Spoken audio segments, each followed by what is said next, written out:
मेरा नन्हे इम्तिहान का नतीजा देखकर आता ही होगा। जैसे ही वो आ जाए तो ये शंख बजाना, और देख खुशखबरी सुनते ही पूरी हवेली में ये मिठाई बांट देना। बड़ी दीदी, नतीजा आने से पहले आपने नतीजा निकाल लिया? तेरा मतलब क्या है रे? मेरा नन्हे फेल हो जाएगा? मैंने ऐसा तो नहीं कहा, मगर होने को तो कुछ भी हो सकता है। क्यों चारू? नहीं चाची, वो जरूर पास हो जाएंगे। और क्यों नहीं होगा? जानती है मैंने उसके लिए कितनी पूजा प्रार्थना की है। पूजा प्रार्थना से अगर कोई पास हो जाता तो पढ़ाई में मेहनत क्यों करता? बड़ी दीदी, दुआ के साथ साथ दवा भी जरूरी है। भगवान उसी को देता है जो मेहनत करता है। तो क्या मेरे नन्हे ने मेहनत नहीं की? अरे दिन रात पढ़ाई की है उसने। बड़ी माँ, नन्हे बाबू आ गए। आ गए? ले ले शंख बजा जल्दी से, और ये सब उठाओ।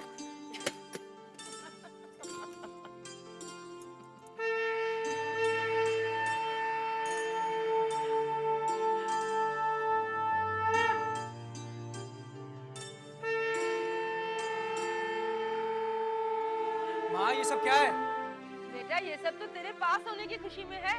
बंद करो इसे। क्यों बेटा, क्या हुआ?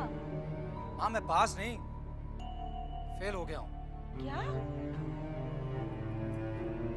अरे बेटा सुन तो।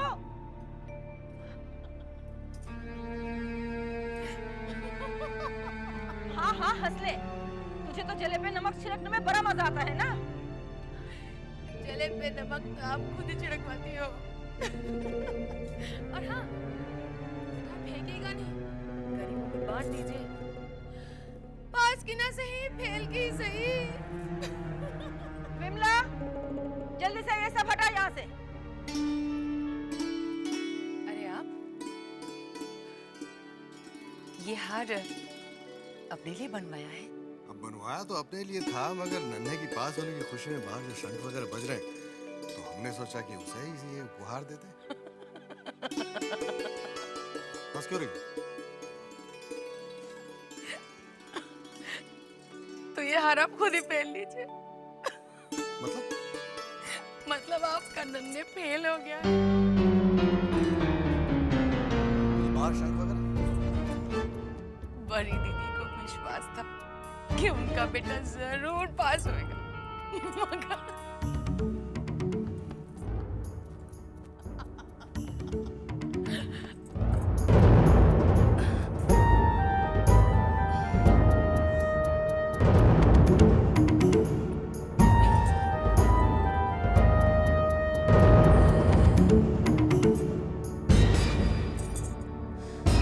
क्या बात है बेटी? दामाद जी नहीं दिख रहे, कहाँ गए? शायद फेल होने के दुख में कहीं शराब पी रहे होंगे। तो क्या फेल हो गए? जी हाँ पिताजी, मुझे आपसे कुछ कहना है। क्या बात है बेटी? तू बड़ी गंभीर नजर आ रही है। पिताजी, मुझे यहाँ से ले चलिए, मेरा यहाँ दम घुटता है। क्या हुआ क्या? किसी ने तुझसे कुछ कहा? नन्हे बाबू ने कुछ कहा? नहीं पिताजी, मुझे किसी ने कुछ नहीं कहा, लेकिन पता नहीं क्यों मुझे यहाँ बहुत डर लग रहा है। मैं जब भी इन हवेली की तरफ देखती हूँ, मुझे लगता है कि इसके दीवारें मुझे घूर रही हो, मुझसे कुछ सवाल कर रही हो। देख बेटा, ये तेरा वहम है। ये तो तेरी किस्मत है कि इतना ऊंचा खानदान तुझे मिला है। पिताजी, किस काम का ऐसा ऊंचा खानदान जहाँ शांति ना हो? मैं कुछ दिन अपने मायके में रहकर शांति पाना चाहती हूँ, क्योंकि जिस दिन से मैं यहाँ आई हूँ मेरी शांति छिन गई। देख बेटी, तेरा घर हमेशा तेरा ही रहेगा। अब तेरे और दामाद जी के अलावा मेरा दूसरा है ही कौन? तू बिल्कुल मत घबरा। अगर दामाद जी का दिल पढ़ाई लिखाई में नहीं लगता ना, तो मैं उनका दिल कारोबार में लगाने की जरूर कोशिश करूंगा। पिताजी, उनकी रगों में वही जमींदारों का खून है जिसे बदलना मुमकिन नहीं। देख बेटी, हालात अच्छे अच्छों को बदल देता है। तू घबरा मत। तुझे क्या परेशानी है मैं समझ गया। तेरी ये परेशानी तेरा बाप दूर करेगा। क्या बात है भूतनाथ बाबू, आप बड़े घबराए हुए से लग रहे हैं। आप नहीं, ऐसी कोई बात नहीं है। जीजा जी आए हैं क्या? मास्टर साहब? हाँ। नहीं, उन्हें तो हमने कई रोज से नहीं देखा। ठीक है।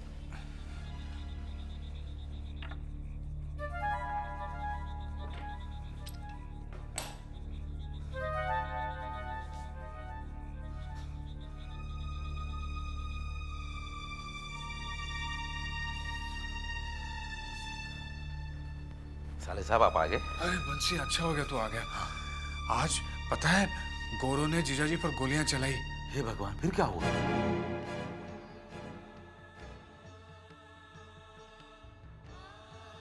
भगवान का लाख लाख शुक्र है, ना तो उन्हें गोली लगी और ना ही वे गोरों के हाथ लगे।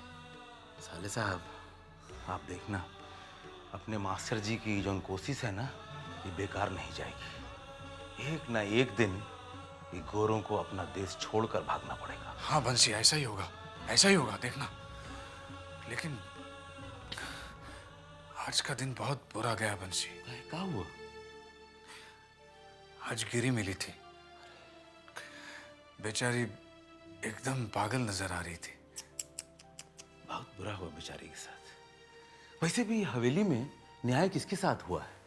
जिसके साथ हुआ है अन्याय ही हुआ है।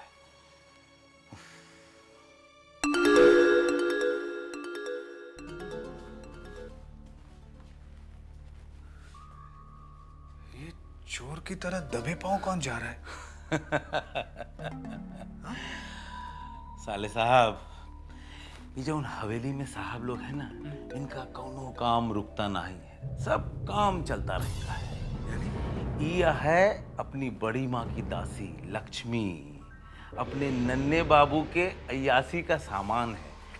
सुनो सुनो, जौन काम वो गिरी करती थी ना, वही काम अभी लक्ष्मी करती है। छी छी।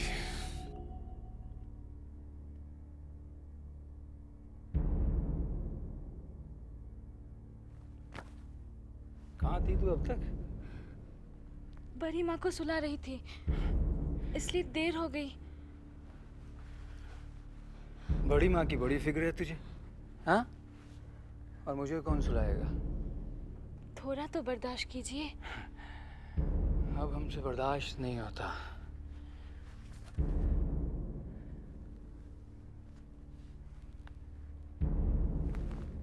बंसी, मुझे तो इस हवेली में रहने से नफरत सी हो गई है। अगर छोटी बहू का ख्याल ना होता तो मैं हवेली कब का छोड़कर चला गया होता। चलो उसे देखते हैं। अरे साले साहब, अरे आइए ना साले साहब। देखिए साले साहब, जौन बात हम लोगों के लिए बुरा है वो उनके लिए अच्छा है। काहे को बेकार में अपना अपमान करवाते हैं? अरे आपके लिए तो यही काफी है कि नन्हे बाबू आपकी इज्जत करते हैं। साले साहब, आप नहीं जानते हैं हम किस तरह से अपनी विधवा बहन चिंता को इन भेड़ियों के बीच में सुरक्षित रखा है। आज अगर छोटी बहू रानी नहीं होती। छोटी बहू रानी? हाँ साले साहब, छोटी बहू रानी। एक दिन चुप चुप, मेरे साथ चल। तब तुम मुझसे बचती नहीं। चल। अरे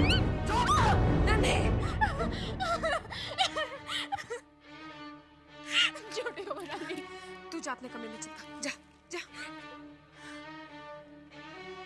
तुम मुझे मेरे कमरे में मिलो।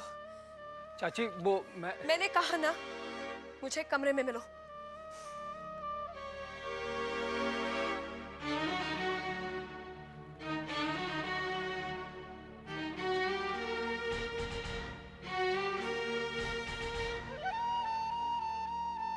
चाची, मुझसे गलती हो गई। मैं शायद अपने होश में नहीं था। नन्हे, मैंने तुमसे सफाई नहीं मांगी है। तुम्हें कुछ समझाना था। मैंने चिंता को एक दासी की तरह नहीं, अपनी बहन की तरह समझा है। और मैं चाहती हूं कि आज के बाद से तुम भी उसे वही इज्जत दोगे जो एक भाई अपनी बहन को देता है। जी छोटी चाची। और उस दिन से लेकर आज तक नन्हे बाबू ने कभी भी चिंता की तरफ आंख उठाकर नहीं देखा।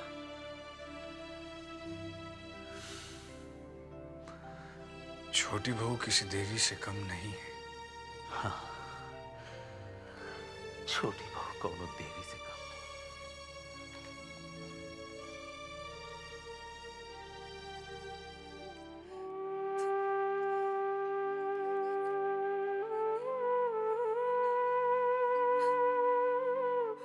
ए भैया, कुछ खाने को दे देना।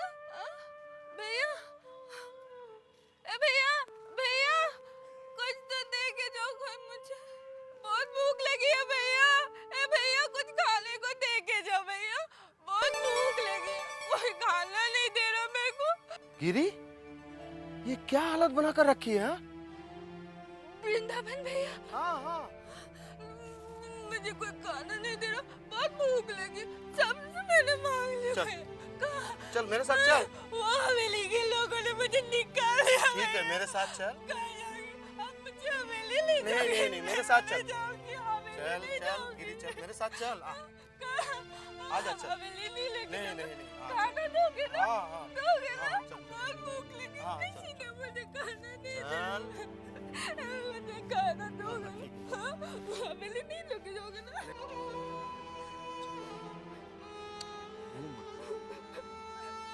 चल चल। ये किसे क्यों ले आए वृंदावन? देखा, तुम भी नहीं पहचान पाई ना। मैंने भी इसे पहचान नहीं पाया था। मैंने इसे आवाज से पहचाना। बेचारी सड़क पर बैठी भीख मांग रही थी।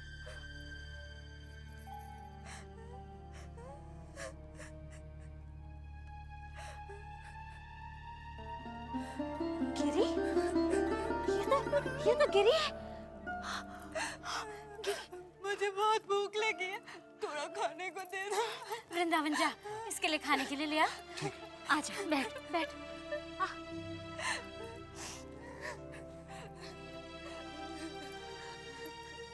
ये तेरी भिखारियों जैसी हालत।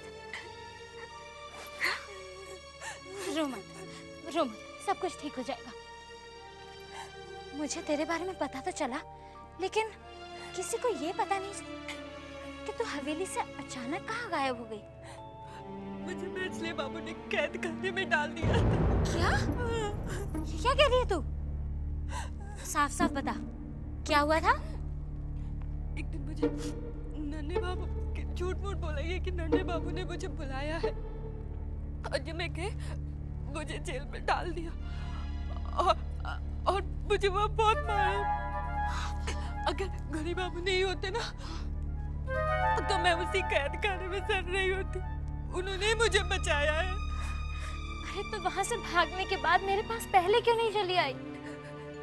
सोचा था, फिर सोचा अगर आप छोटे बाबू की वजह से मुंह फेर लेते तो।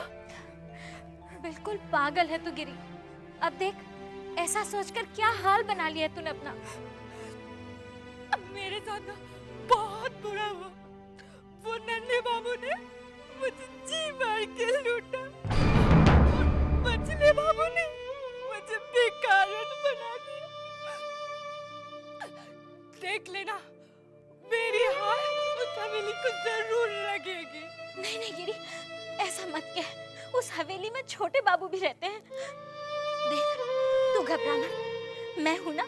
मैं तुझे बेसहारा बिल्कुल नहीं होने दूंगी। खाने पीने रहने सबका इंतजाम कर दूंगी और कोई अच्छा सा लड़का देखकर तेरी शादी भी कर दूंगी मैं। चल, रो मत, रो मत।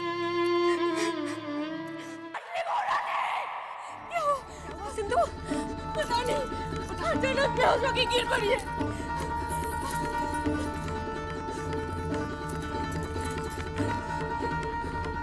जरा क्या हुआ ये सिंधु? क्या हुआ इसे? क्या हुआ मछली चाची को? पता नहीं, अचानक बेहोश हो गई। बेनी, बेनी! जी बड़ी माँ। जा जल्दी से मछली बाबू को खबर कर, बोल कि मछली बेहोश हो गई है। जा जल्दी जा। जी बड़ी माँ। अरे अरे तुम लोग बैठे क्यों हो? पानी छिड़काओ, प्याज सुंघाओ, अरे जूता सुंघाओ। अरे सिंधु जा जल्दी जा, जा प्याज काट के ले आ। जा, कहीं मिर्ची तो नहीं हो गई है इसे? बेनी, हाँ? इतने हड़बड़ाते हुए कहाँ जा रहे हो? क्या बात? पूछिए मत साले साहब, अभी अभी अचानक मजली बहू की तबीयत खराब हो गई है। खड़े खड़े बेहोश होकर गिर पड़ी है। अरे बाप रे। मजले बहू को खबर करने जा रहा हूँ। हाँ?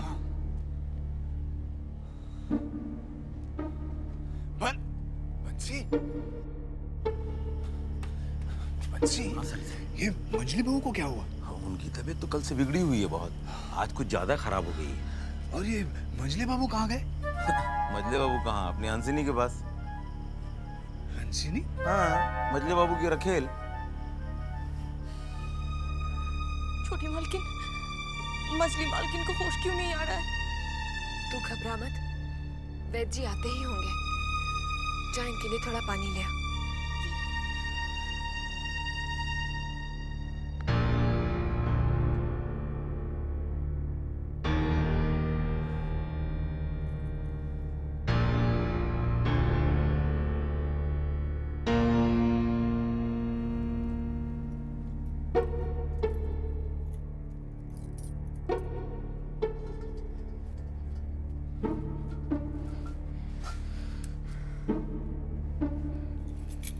ये संभाल कर तिजोरी में रख देना।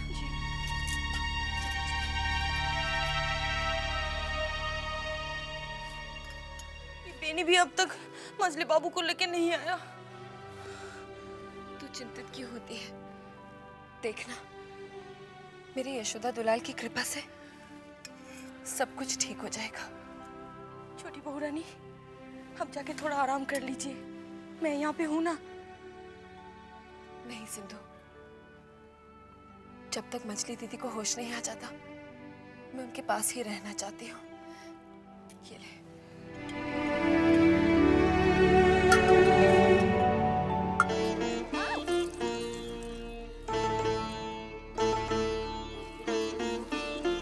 मजले मालिक, तेरी ये मजाल तो इस वक्त यहाँ आया, देखता नहीं कि हम क्या कर रहे हैं? सरकार, अचानक मजली मालकिन की तबीयत खराब हो गई है। क्या? क्या हुआ मछली मालकिन को? खबरदार, होशियार, मजले बाबू की हवा गाड़ी आ रही है।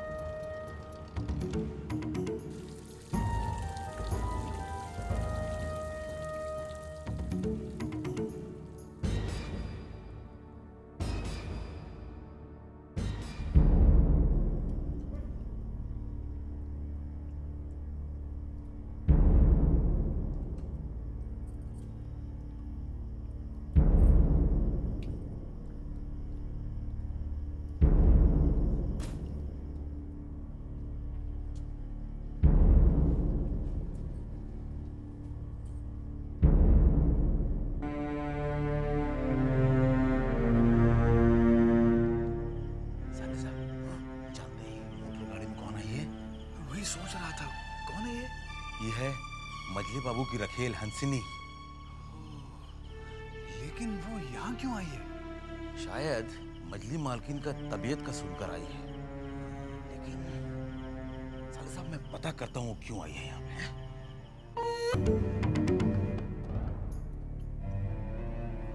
छोटी बहू,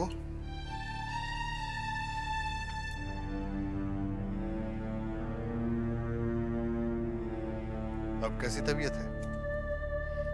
जी, शशि वैद्य दवा तो दे गए हैं, लेकिन दवा तब दूं जब इन्हें होश आए। ठीक है, तुम अपने कमरे में आराम करो, हंसिनी देख लेगी। लेकिन जेठ जी, वो कहा ना हंसिनी देख लेगी। तुम फिक्र मत करो, तुम आराम करो।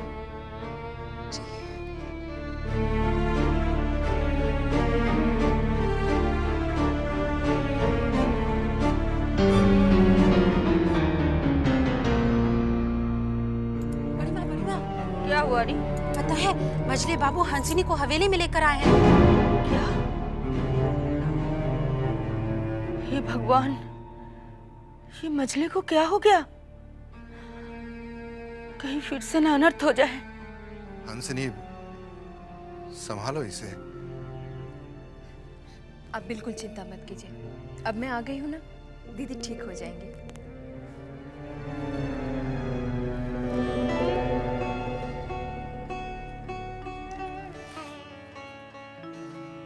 इन्हें तो तेज बुखार है।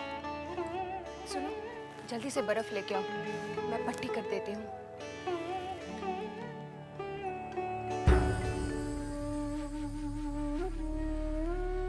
हंसिनी क्यों आई है? साले साहब जाना तो ये मजले बाबू हंसिनी को मजली बहुरानी के देखभाल के लिए ही लाए हैं। एक बात बता बंसी, का जब मजली बहू ठीक हो जाएगी तो हंसिनी को देखकर बड़ी माँ की तरह हंगामा खड़ा नहीं कर देगी? ये तो मजली बहू के ठीक होने के बाद ही पता चलेगा। आप जाना तो साले साहब, जब हंसिनी पहली बार मजले बाबू की जिंदगी में आई थी तो हमको अच्छी तरह से याद है कि महीनों तक मजले बाबू पलट कर भी मजली बहू की तरफ नहीं देखे थे।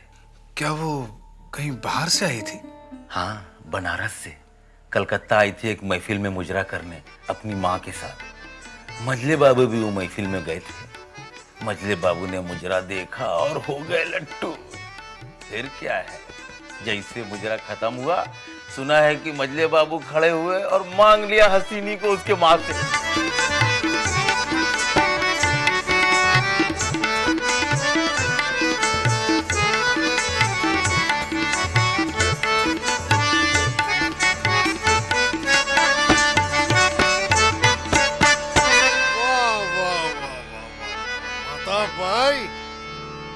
भाई, तुम्हारी बेटी ने तो हमारे होश उड़ा दिए।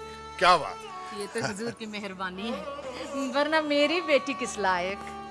हमारे लायक है तुम्हारी बेटी, हमारे लायक। अच्छा भाई, तुमको अब बनारस जाने की जरूरत नहीं है, तुम यहीं रहोगी हमारे पास कलकत्ता। हाँ। अचानक साल भर के बाद हंसिनी की माँ बीमार हो गई और वो भगवान को प्यारी हो गई। बस फिर क्या था, हंसिनी हो गई मजले बाबू की जायदाद। अच्छा साले साहब, चलते हैं, देखूं जाके मजली बहू को होश आया कि नहीं। हैं? ठीक है, जाते हैं।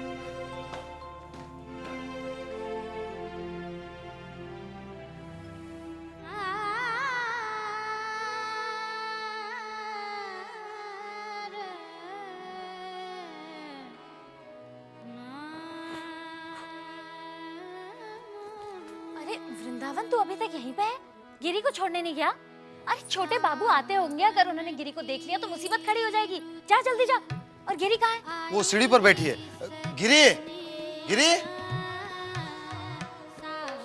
चल जल्दी मेरे साथ चल।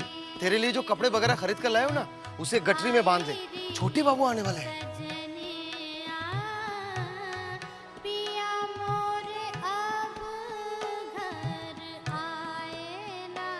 जा वृंदावन, अब और देर मत कर।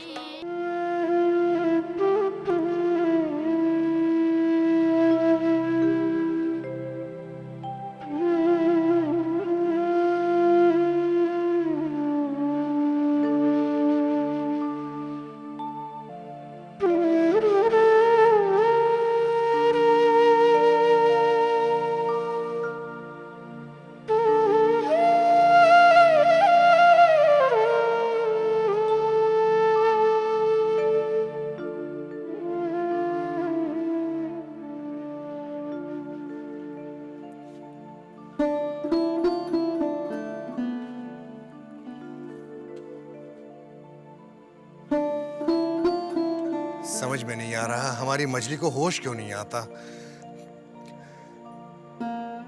जानती हो हंसनी, हम तुम्हें यहाँ क्यों लेकर आए हैं? क्योंकि तुम्हारे हाथों में जादू है। तुम्हें याद है बहुत अरसा पहले हम बीमार हुए थे और तुमने अपने इन्हीं हाथों से हमें ठीक किया था। तो वही जादू हमारी मछली पे तुम क्यों नहीं चलाती? जादू? जादू से एक बात याद आई। हम समझे नहीं। बरानगर में एक बाबा है जो पान और सुपारी पर मंत्र फूंक देते हैं, जिसे खाते ही बड़ी से बड़ी बीमारी दूर हो जाती है। तो देर किस बात की, फौरन रवाना हो जाओ ना। जी। सिंधु, सिंधु, जी सुन, तू जल्दी से मुझे पान सुपारी ला कर दे। और सुन, बगी लगाने को कह, मैं बरानगर जाऊंगी। जी।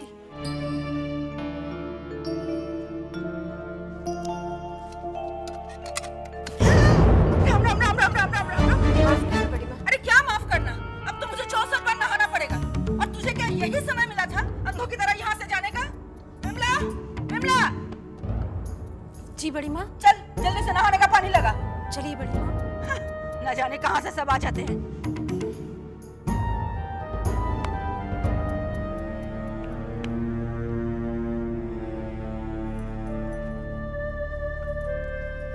जल्दी बरानगर चलो। जी। चलो रे। चल।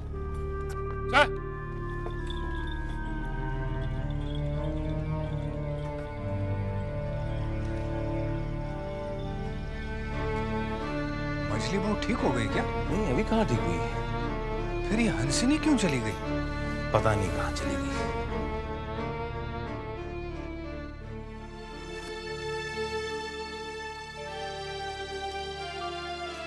आपको पता है, मंजली दीदी की तबीयत बहुत खराब है। पता चला मैं बंसी से। अब कैसी तबीयत है? अभी तक उन्हें होश नहीं आया है। डॉक्टर शशि क्या कहते हैं? उनकी दवाई भी असर नहीं कर रही। आपको उन्हें एक बार देख लेना चाहिए।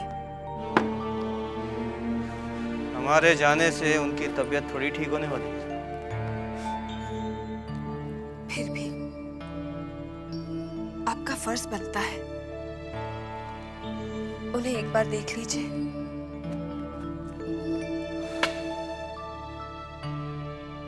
ठीक है।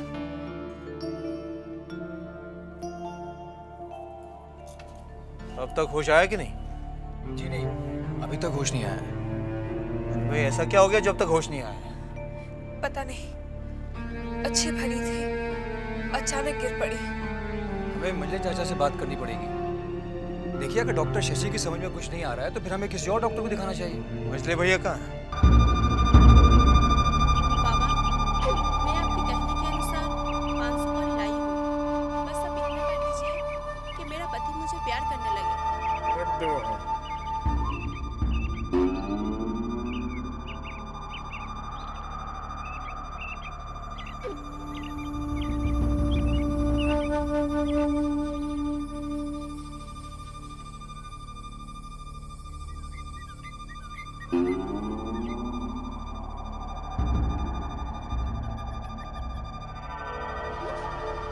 ले जा, मैं खिला देना, सब ठीक हो जाएगा।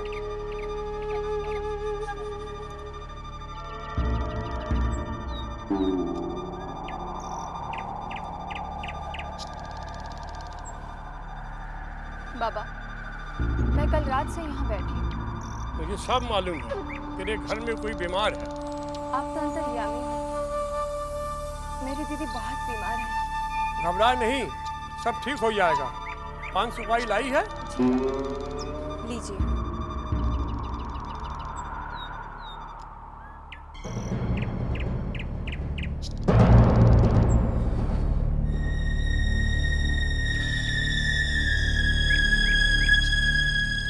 जा, उसे खिला देना, सब ठीक हो जाएगी।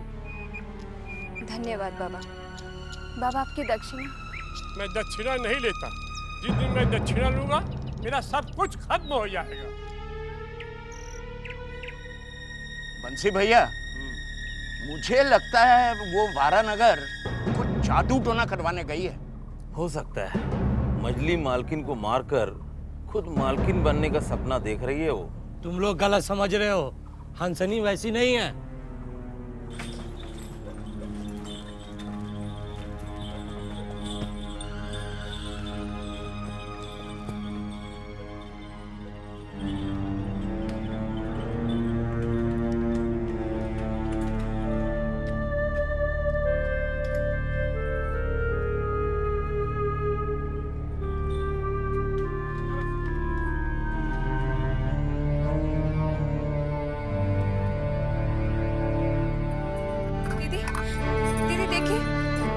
लिए क्या लेकर आई हूँ।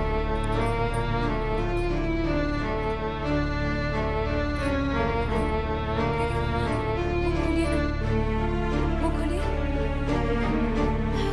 खाइए, खाइए।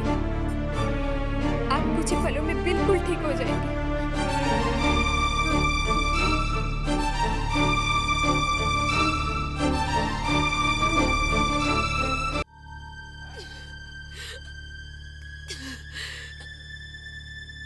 तुम्हारी हिम्मत कैसे हुई मेरे घर में घुसने की? आप लेट जाइए, आपकी तबीयत ठीक नहीं है। दीदी आप मेरी बात आज मुझे नहीं दिखाया तुमने। मेरे पति की रखेल हो तुम, समझी? रखेल को घर के बाहर रखी जाती है, घर के चार दीवारी में नहीं लाई जाती है। मेरे घर की दहलीज लांघने की हिम्मत कैसे की तुमने? ये झूठे आंसू बहाकर ना तो मेरे दिल में कोई जगह बना सकती है, ना ही मेरे घर में। मैं तेरी चाल को अच्छी तरह समझ चुकी हूँ। तू मेरी जगह लेना चाहती है, हाँ? अरे मेरे जीते जी तो क्या, मेरे मरने के बाद भी तू मेरी जगह नहीं ले सकती। निकल यहाँ से, निकल जा यहाँ से सिंधु। इस मनहूस को निकाल यहाँ से। खड़ी खड़ी क्या देख रहे? चुप कीजिए, निकली वाल के चुप कीजिए, निकाल इसे। इसे मनहूस कहने से पहले कम से कम सच्चाई को तो जान लिया होता। जिसे तुम मनहूस कह रही हो, जिसे घर से निकल जाने के लिए कह रही हो, जानती हो उसने तुम्हारे लिए क्या किया है? उसने तुम्हारे लिए क्या नहीं किया है? दिन रात तुम्हारी सेवा की, अपने रात दिन एक कर दिए तुम्हारी सेवा में। सोना तो बहुत दूर की बात है। 4 रातें मजली बहू, 4 रातें अपनी आंखें तक नहीं झपकाई, और उसी को तुम आंखें दिखा रही हो। डॉक्टर जवाब दे गया, हकीम की दवा कोई काम न आई, तुम्हें ठीक नहीं कर पाई। तब ये बरानगर गई, जहां किसी बाबा की दुआ की वजह से आज तुम सांसें ले रही हो। और तुम इसे मनहूस कह रही हो? रहने दीजिए मछली बाबू, ये सेवा मैंने किसी की वाहवाही लूटने के लिए नहीं की। ये तो मेरा धर्म था, और शायद दीदी ने मुझे गलत समझ लिया। दीदी, मुझे अपनी औकात मालूम है। एक नाचने वाली घर की नहीं, कोठे की शोभा कहलाई जाती है। और आपने ये कैसे सोच लिया कि मैं आपकी जगह लूंगी? मेरे ऐसे भाग कहाँ? मैं अगर 10 जन्म भी ले लूं, आपकी जगह नहीं ले पाऊंगी। मैंने अगर आपका दिल दुखाया तो माफ कर दीजिएगा। हंसनी, मुझे क्षमा कर दो। दीदी, ऐसा कहकर मुझे पापी मत बनाइए। मुझे वाकई नहीं पता था तुमने मेरी इतनी सेवा की है। मुझे क्षमा कर दो। ये छोटी सी बेट अपनी दीदी की तरफ से। नहीं, अपनी दीदी की तरफ से।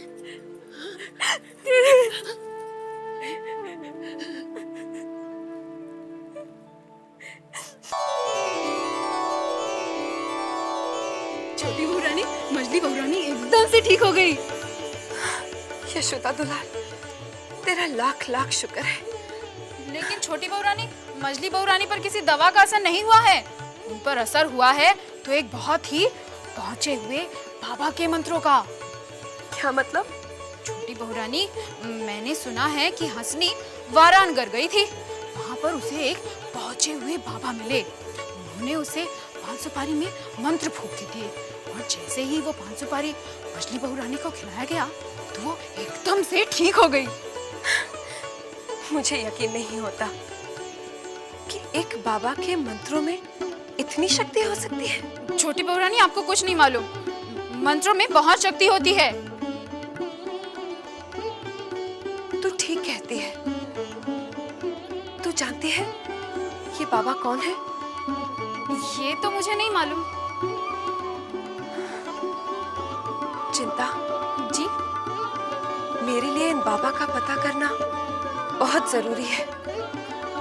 शायद ये अपने मंत्रों से मेरी जिंदगी में खुशहाली ला दे, मेरा रूठा हुआ सुहाग मुझे वापस लौटा दे।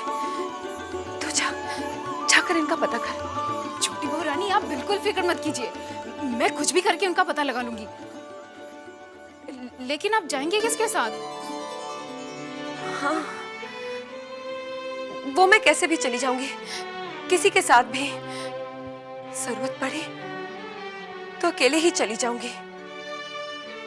मैं अपने स्वामी को पाने के लिए कुछ भी कर सकती हूँ, कुछ भी। मजले बाबू, सुना है छेदी दत्त के बेटे नाटू दत्त ने काबुल से खास लड़ने वाले मुर्गे मंगवाए हैं। अरे उसका बाप तो मरते मर गया, लेकिन न ही कबूतरबाजी में मजले बाबू से बाजी मार पाया और न ही पतंगबाजी में। तो उसका बेटा ये नाटू दत्त इस मुर्गेबाजी में क्या बाजी मारेगा? सांप का बेटा सपोलिया है, फन तो मारेगा। फन हम कुचल देंगे। भैरव बाबू जी, बुखारा से कुछ बढ़िया नस्ल के मुर्गे मंगवाइए जो नाटू दत्त के मुर्गों की बोटी बोटी नोच डाले। आप चिंता मत कीजिए, मैं ऐसी नस्ल के मुर्गे मंगवाऊंगा जिनके पुरखों की नस्ल भी लड़ाकू थी। कलकत्ता में पहली बार ऐसी नस्ल के मुर्गे आएंगे। सरकार, तुम तो सुखचर गए थे ना लगान वसूलने। सरकार, इस साल लगान देने से सब इनकार कर रहे हैं। क्या कहा? सरकार, गांव के गांव बगावत पे उतर आए हैं।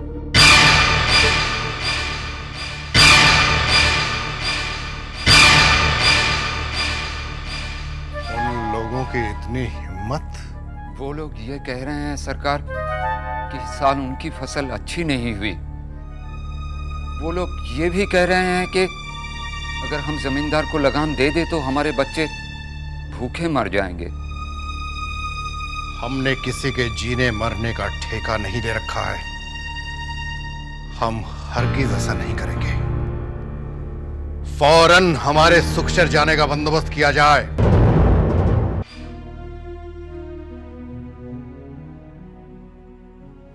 सुनिए। क्या बात है?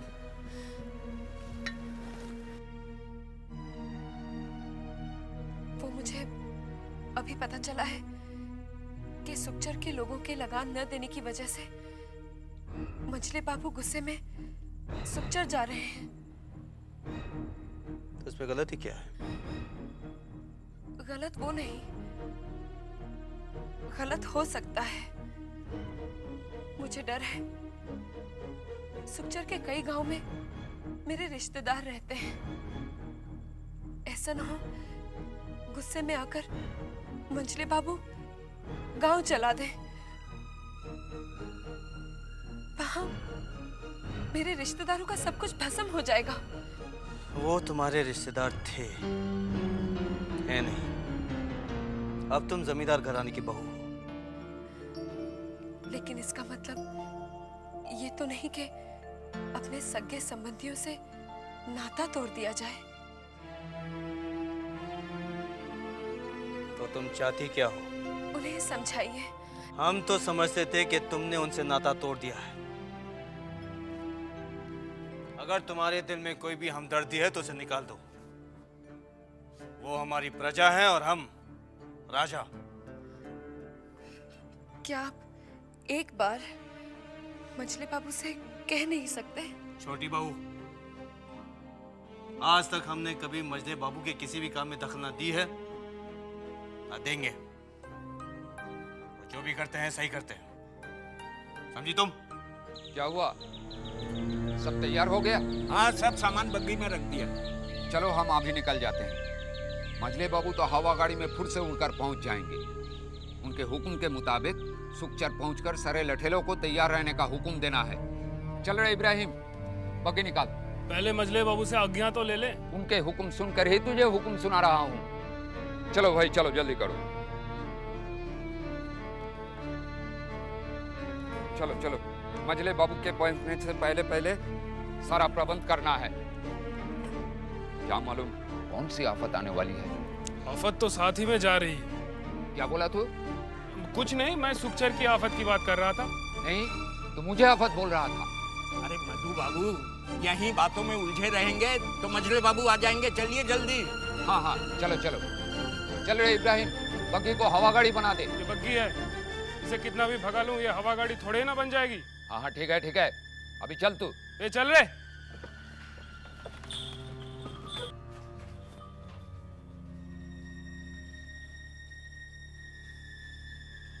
साले साहब, कुछ सुना आपने? क्या? मजले बाबू सुखचर के लिए रवाना हो रहे हैं। क्यों? वहां की जनता ने बगावत कर दी। क्या? अरे बाप रे, अब क्या होगा? होगा क्या, हमेशा की तरह मजले बाबू के लठेल से पिटेंगे, उसके बाद होश ठिकाने आ जाएगी। लेकिन उन्होंने बगावत की क्यों? कहते हैं कि जमींदार को देने के लिए पैसा नहीं, इस साल फसल अच्छी नहीं हुई। बंसी तो सच ही कहते होंगे वो लोग। हाँ, सच्ची कहते हैं, मगर जमींदारों को ये बात से कोनो मतलब नहीं है कि फसल अच्छी हुई है कि नहीं हुई।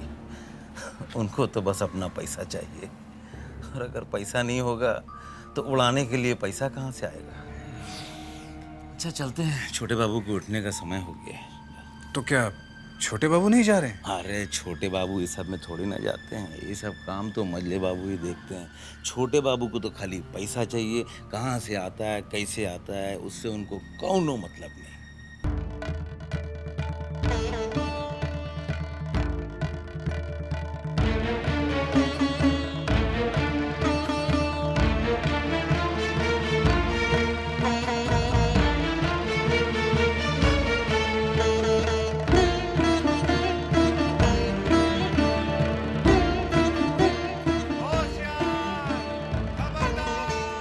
मजले बाबू की हवा गाड़ी निकल रही है, सब दूर हट जाओ।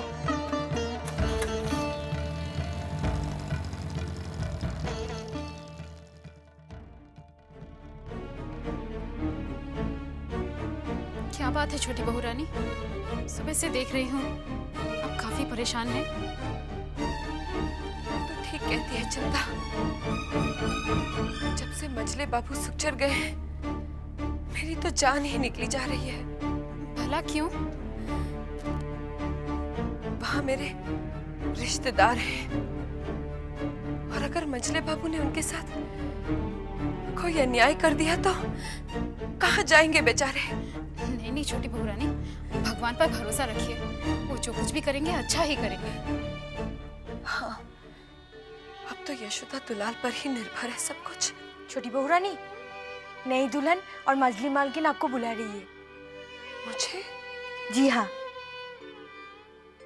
हुक्म कीजिए सरकार, गांव में लाशें बिछा देंगे। फिलहाल इसकी कोई जरूरत नहीं, पहले हम उन लोगों से मिलना चाहते हैं। सरकार, गांव वाली अबू का भाषा नहीं, ये लाठी का भाषा समझते हैं। जरूरत पड़ी तो इस भाषा का भी प्रयोग किया जाएगा। जब तक हम इशारा न करें कोई कुछ नहीं करेगा। सरकार, आपके हुक्म के बगैर इस गांव में पत्ता भी नहीं हिल सकता है। लोचन जी, गांव के मुखिया को खबर करो कि हम उससे मिलना चाहते हैं। जी सरकार। मंजली दीदी, आपने मुझे बुलाया? हाँ, चल बागुटी खेलते हैं। लेकिन दीदी, मुझे ये खेल नहीं आता। चाची, अब खेल नहीं सकती तो क्या हुआ? खेल देख तो सकती है। अकेले बैठे बैठे तेरा जी नहीं उब जाता? वो मंजली दीदी। अच्छा अच्छा ठीक है, चल बैठ, सीख ले, चल खेल। लेकिन मेरी एक शर्त है। शर्त? कैसी शर्त? जो बेईमानी करेगा वो हार जाएगा। तेरा मतलब ये है कि मैं बेईमानी करती हूँ? सिंधु, क्यों रे चुगलखोर? नहीं मजली मालकिन, मैंने तो कुछ नहीं बताया। बस इतना ही बताया, जब भी मजली मालकिन हार जाती है दिमाग कहीं और लगा के गोटी फौरन बदल देती है। मालकिन आप तो मुझे मरवाएंगी। चल चारू, तू खेल, मैं नजर रखती हूँ। चल चल खेल। अच्छा ठीक है। ले, तेरी एक गोटी गई। तो ये लीजिए।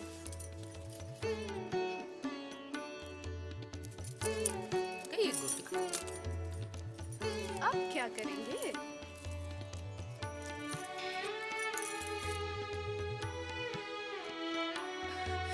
ए मंजली दीदी, चोरी पकड़ी गई। क्या क्या? कहाँ है वो गोटी? दिखाइए दिखाइए। देख चारू। छोटी मछली चाची, आप तो हार गई। छोटी तुझसे उम्मीद नहीं थी। अरे जाने दीजिए मंजली दीदी, खेल है, बच्चों को खिला रहे हैं। मैं नहीं खेलती।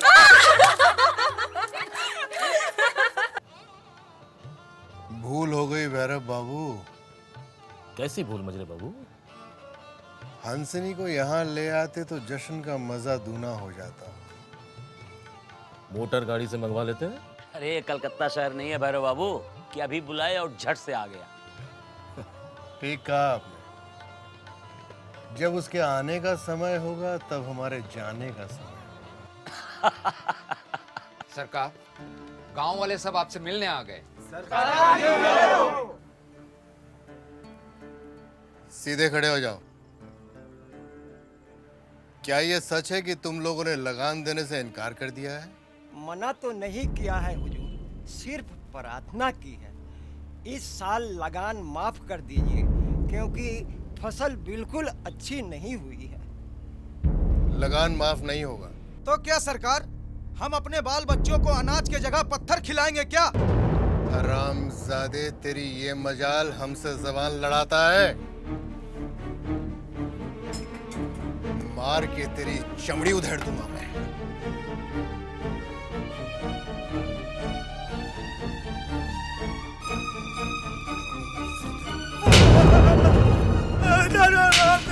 हुजूर माफ कीजिएगा। बस कीजिए सरकार।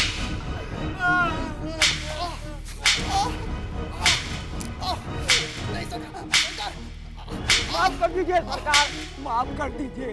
चाहे हमारे बाल बच्चे भूखे मर जाएं, आपको लगान जरूर देंगे सरकार, जरूर देंगे।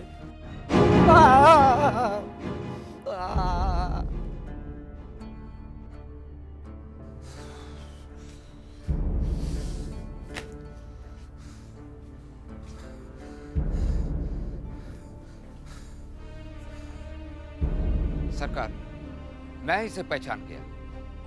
ये जिसने आपके खिलाफ ऊंची आवाज में बात की है, इसके दादा को आपके परदादा ने 5 रुपया में गुलाम खरीद करके लाया था, और आज इसको देखिए, आपके खिलाफ ऊंची आवाज पे बात कर रहा था।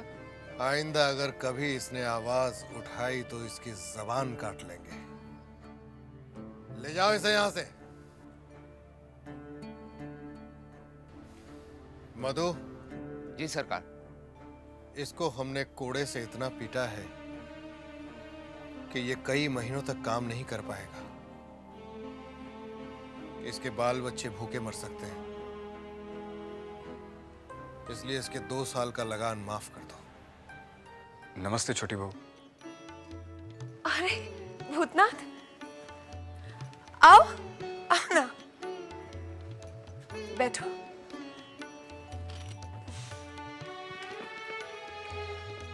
और बता, क्या कर रहा है आजकल?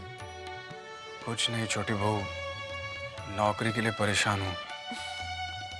नौकरी मिले या न मिले, मेरे होते हुए तुझे परेशान होने की कोई जरूरत नहीं है। अच्छा बता, कुछ पैसे चाहिए? नहीं छोटी बहू, नहीं। देख, तुझे मेरी कसम, संकोच ना करना। कैसी बातें कर रही हैं छोटी बहू? एक आप ही तो हैं जिनसे मैं अपने दिल की बातें कर लेता हूँ, लेकिन इस तरह मैं कब तक आप पर बोझ बना रहूंगा? खबरदार, आइंदा ऐसी बातें कहीं तो। लेकिन छोटी बहू, नौकरी भी तो करनी होगी ना। तो कर ना, मैं थोड़ी ही मना कर रही हूँ, मैं तो ऐसी बातें करने से मना कर रही हूँ। माफी चाहता हूँ। अच्छा बता, कहीं नौकरी तलाशी? कई जगह छोटी बहू, कई जगह, लेकिन मिल ही नहीं रही। एक जगह बुलाया है, उम्मीद है वहां मिल जाए। किनसे मिलना है आपको? ननीलाल से। आपको बुलाया है क्या? हाँ। क्या नाम क्या है आपका? भूतनाथ चक्रवर्ती, उसके बचपन का दोस्त हूँ। आप बैठिए वहाँ पे, मैं खबर भिजवाता हूँ, वो काफ़ी व्यस्त है। बैठिए।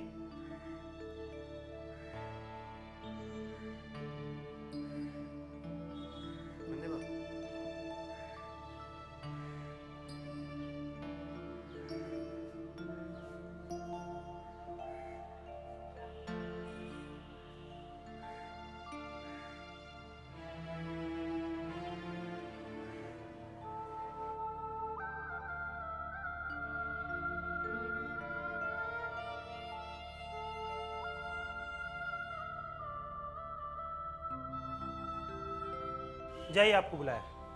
आपको नहीं, आपको नहीं, आपको। अब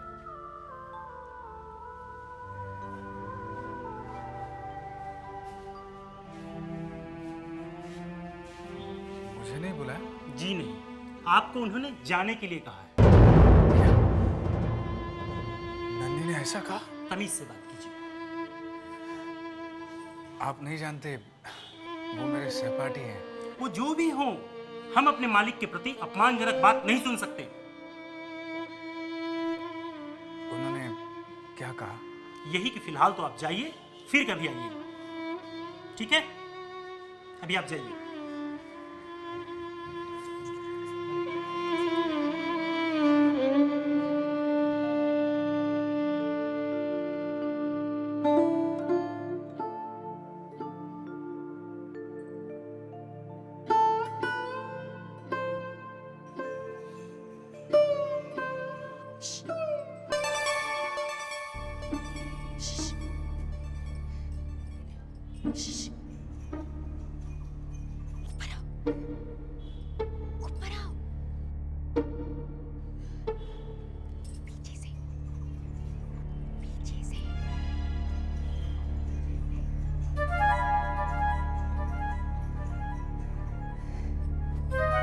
आइए, आइए।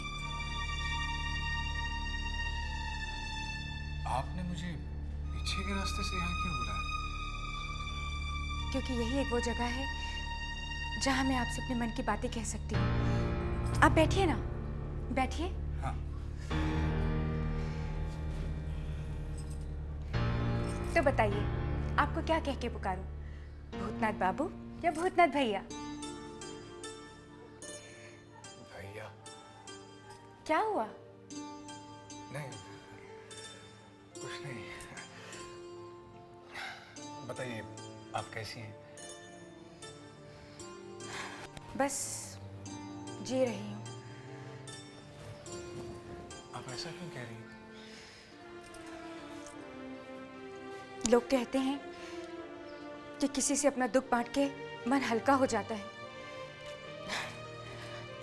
मगर मैं तो वो दुखियारी औरत हूँ कि किसी से भी अपने मन की बात कह के अपना दुख हल्का नहीं कर सकती। खैर छोड़िए इन बातों को। पता है, जब मैंने आपको पहली बार नन्हे बाबू की शादी में देखा तो पता नहीं क्यों आप मुझे बहुत अच्छे लगे। कितनी बार सोचा कि मैं आपसे फिर मिलूं, लेकिन फिर सोचा कि मिलूं तो कहाँ मिलूं, कैसे मिलूं। और आज जब आप यहाँ आए तो अपने दोस्त से तो मिल लिए और उसकी पत्नी से मिले बिना ही जा रहे थे। नहीं, आप गलत समझ रही हैं। नन्ही मुझसे मिला ही नहीं। क्यों? उसने कहलवा भेजा कि आज उसके पास समय ही नहीं है, फिर कभी आना। आप तो इनके बचपन के सहपाठी हैं, फिर भी आप इन्हें नहीं पहचानते? मैंने तो शादी के फौरन बाद ही इन्हें पहचान लिया था। भाई अब मजा आएगा। भाभी के हाथ से दी हुई शराब का मजा कुछ और ही। जिसको मैंने अपना पति परमेश्वर मानकर शादी की थी, जिस अपने घर को मंदिर समझकर प्रवेश किया था, नहीं पता था मुझे कि एक दिन वही पति इस मंदिर को कोठा और अपनी पत्नी को तबाह बना देगा। चुप चुप। जानते हो अच्छा पति कौन होता है? कौन? जो अपनी पत्नी की रक्षा करे, जो अपनी पत्नी को पराये लोगों की नजरों से बचा कर रखे, और जो पराये लोगों के आगे अपनी पत्नी को परोसे, वो पति नहीं, भड़वा होता है। नन्ही, पहले ऐसा नहीं था। आप अभी भी अपनी दोस्ती निभा रहे हैं, जबकि सच्चाई तो ये है कि जिस तरह गिरगिट अपना रंग बदलना नहीं छोड़ती, उस तरह इंसान भी अपनी फितरत नहीं बदलता। जो लालच और पैसे की हवस मैंने इसमें देखी है, वो तो इसके खून में ही है। पैसे के लिए इंसान इस हद तक गिर सकता है, ये बताने में भी मुझे शर्म आती। ऐसे लोग कभी किसी के नहीं होते, न दोस्त के, न माँ बाप के, और न पत्नी के। खैर छोड़िए इन बातों को। बातों बातों में तो मैं आपसे चाय के लिए पूछना ही भूल गई। मैं चाय लेकर नहीं नहीं नहीं, इसकी कोई जरूरत नहीं है, मुझे जाना है। थोड़ी देर और नहीं रुक सकते?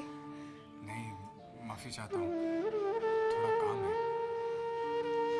काम है तो मैं नहीं रोकूंगी, मगर आओगे ना? जी।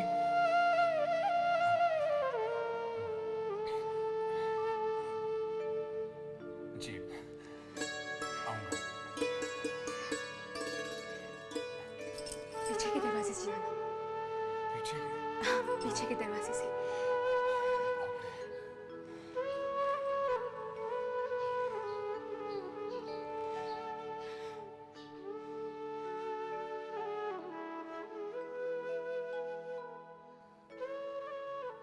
आपको कितनी बार समझाया, आपको चिंता करने की कोई बात ही नहीं है।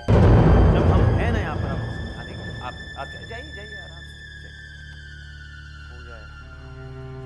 लेकिन जी वो कागज मेरे को देखने हैं। आइए, आपको दिखाई देते कागज। ये रास्ता वैसे बाहर जाने का है, आइए।